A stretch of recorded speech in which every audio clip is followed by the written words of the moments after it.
देख रहे हैं के न्यूज। वक्त हो गया है मॉर्निंग बुलेटिन का, पर उससे पहले नजर आते हैं इस वक्त की टॉप 10 खबरों पर। दिल्ली एनसीआर में ठंड का कहर जारी, पूरे हफ्ते नहीं होंगे सूर्य देवता के दर्शन। दिल्ली में चांदनी चौक की लाजपत राय मार्केट में लगी भीषण आग, 105 दुकानें जलकर हुई खाक। देश में बेकाबू कोरोना केस के 56 की भारी उछाल, 24 घंटे में 90,928 केस। बुल्लीबाइया विवाद में जावेद अख्तर ने की गिरफ्तार लड़की को माफ करने की अपील, बताई बड़ी वजह। आयुष मंत्रालय का दावा, मकर संक्रांति पर दुनिया भर में 75 लाख लोग करेंगे सूर्य नमस्कार। महाराष्ट्र में बेकाबू कोरोना, जेजे अस्पताल समेत कोविड की चपेट में 305 रेजिडेंट डॉक्टर्स। सूरत के केमिकल लीक होने के चलते बड़ा हादसा, 5 लोगों की मौत और 25 लोगों से ज्यादा लोग गंभीर हालत में। पीएम नरेंद्र मोदी की सुरक्षा में चूक को बीजेपी ने बताया साजिश, तो चन्नी ने खेला पंजाबियत का कार्ड, बोले मैं नहीं करवा सकता था किसानों पर लाठीचार्ज।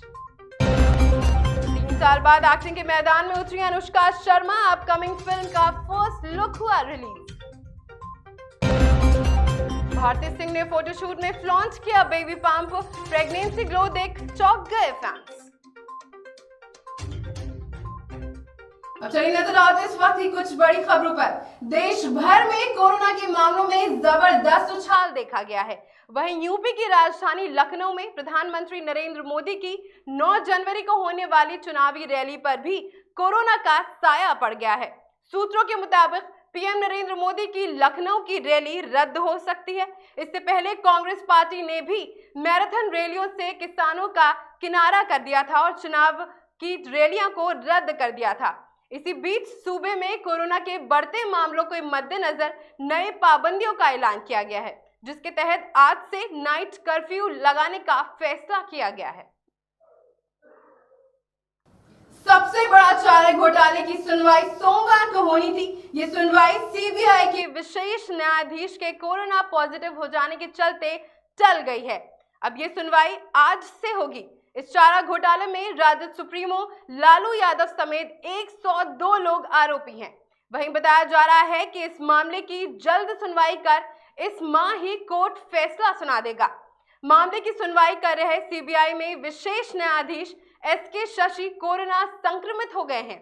इस वजह से सोमवार से मामले की सुनवाई 3 दिनों के लिए चल गई है।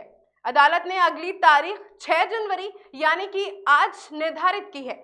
बता दें कि 10 दिन के अवकाश के बाद 3 जनवरी को कोर्ट खुला। चारा घोटाले के मामले की सुनवाई की तारीख भी 3 जनवरी निर्धारित थी। बरौली नगर मुख्यालय स्थित +2 स्कूल के स्टेडियम में आज से वार्षिक खेलकूद प्रतियोगिता का आयोजन होगा। आयोजन को लेकर तैयारियां तेज कर दी गई हैं। स्कूल के प्राचार्य मुहिबुल हक ने बताया कि स्कूल के करीब 5000 छात्र छात्राएं प्रतियोगिता में भाग लेंगे। 10 जनवरी को इसका समापन होगा।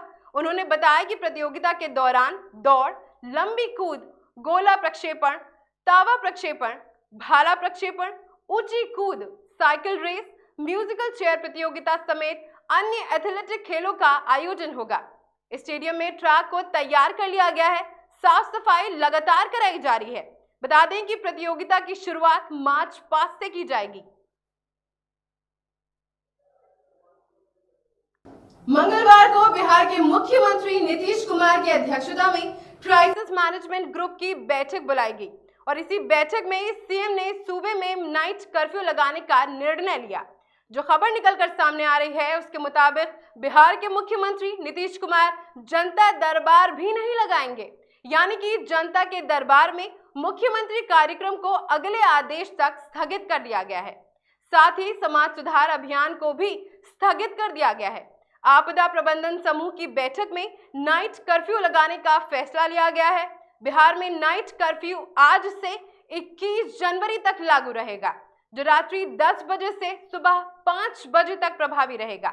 इसके अलावा सभी जिम, मॉल और पार्कों को बंद करने का फैसला भी लिया गया है। आवश्यक सेवाओं को छोड़कर सभी दुकानें 8 बजे तक खुली रहेंगी। रात में 10 बजे से सुबह 5 बजे तक नाइट कर्फ्यू जारी रहेगा। पीएम नरेंद्र मोदी की सुरक्षा में चूक पर पंजाब के पूर्व मुख्यमंत्री कैप्टन अमरिंदर सिंह ने कहा है कि पंजाब में कानूनी व्यवस्था पूरी तरह से फेल हो चुकी है। उन्होंने ट्वीट कर कहा है कि जब आप देश के प्रधानमंत्री को सुगम मार्ग पर प्रदान नहीं कर सकते और वो भी पाकिस्तान सीमा से सिर्फ 10 किलोमीटर की दूरी पर, तो आपको पद पर बने रहने का कोई भी अधिकार नहीं है और आपको पद छोड़ देना चाहिए। देश में कोरोना वायरस के नए मामलों की रफ्तार तेजी से बढ़ रही है, जिसके चलते तमाम राज्यों में कई तरह की पाबंदियां लगाई गई हैं।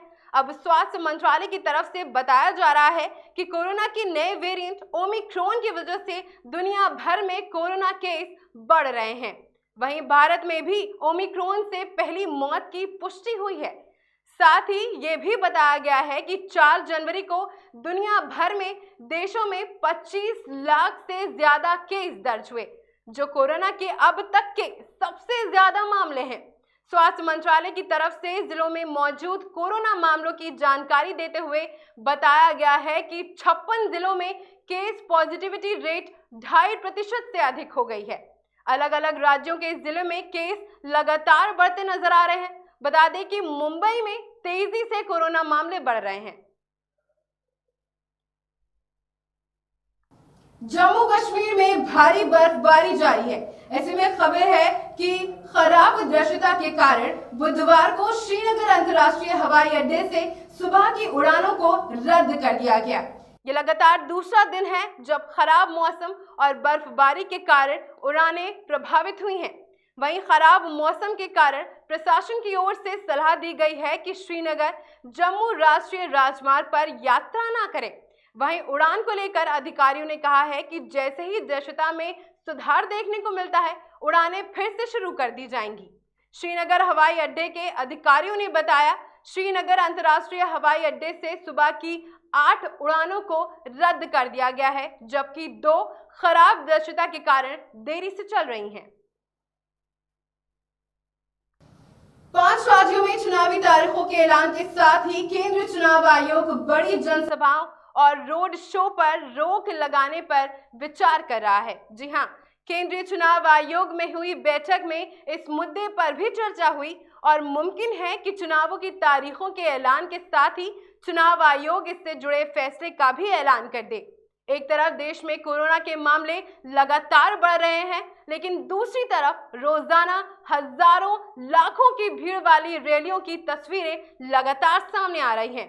तमाम राजनीतिक दल कोरोना के बढ़ते संक्रमण के बीच लगातार ऐसी रैलियां कर रहे हैं, बिना इस बात की परवाह किए कि ये चुनाव रैलियां कोरोना के सुपर स्प्रेडर का माध्यम बन रही हैं। इन सब के बीच सवाल यही बना हुआ है कि अगर देश में कोरोना के मामले बढ़ रहे हैं, तो क्या ऐसे माहौल में चुनावी संपन्न करवाना सही फैसला रहेगा? वहीं अब जब राजनीतिक दल चुनाव प्रचार करने के लिए बड़ी बड़ी राजनीतिक रैलियों और रोड शो का सहारा ले रहे हैं और कोरोना को इसके जरिए और ज्यादा तेजी से फैलने का मौका भी मिल रहा है। देश में कोरोना वायरस का कहर छाया हुआ है। बीते कुछ दिनों में कई लोग इस वायरस की चपेट में आ चुके हैं। कई टीवी एक्टर्स कोरोना पॉजिटिव हो गए, जिसकी जानकारी उन्होंने सोशल मीडिया पर पोस्ट शेयर करके दी। खतरों के खिलाड़ी 11 के विजेता अर्जुन बिजलानी भी कोरोना की चपेट में आ गए थे। अब उनकी कोरोना रिपोर्ट नेगेटिव आ गई है और नेगेटिव होते ही अर्जुन पार्टी करने के लिए निकल पड़े हैं। अर्जुन बिजलानी ने 24 दिसंबर को जानकारी दी थी कि वो कोरोना पॉजिटिव हो गए हैं। उनमें हल्के लक्षण थे और उन्होंने खुद को घर में क्वारंटीन कर लिया था। अब कोरोना नेगेटिव होने के बाद अर्जुन सेलिब्रेट कर रहे हैं और शानदार पार्टी कर रहे हैं। पूरे देश में कोरोना के केस तेजी से बढ़ रहे हैं। ऐसे में देश के तमाम राज्यों में प्रतिबंध लगाए जा रहे हैं। महाराष्ट्र और दिल्ली कोरोना और ओमिक्रॉन से सबसे ज्यादा प्रभावित हैं। ऐसे में यहाँ कड़े प्रतिबंध लगाए गए हैं। प्रतिबंधों के तहत शादियों में मेहमानों की संख्या को भी सीमित कर दिया गया है। बता दें कि दिल्ली में शादी में जहां 20 लोगों के शामिल होने की अनुमति है, तो दूसरी ओर महाराष्ट्र में शादी जैसे आयोजनों में 50 लोगों के शामिल होने की अनुमति दी गई है। लेकिन अब सरकारों ने इस फैसले पर भी सवाल उठाने शुरू कर दिए हैं। बता दें कि महाराष्ट्र सरकार ने कोरोना को लेकर 30 दिसंबर को गाइडलाइंस जारी की थी।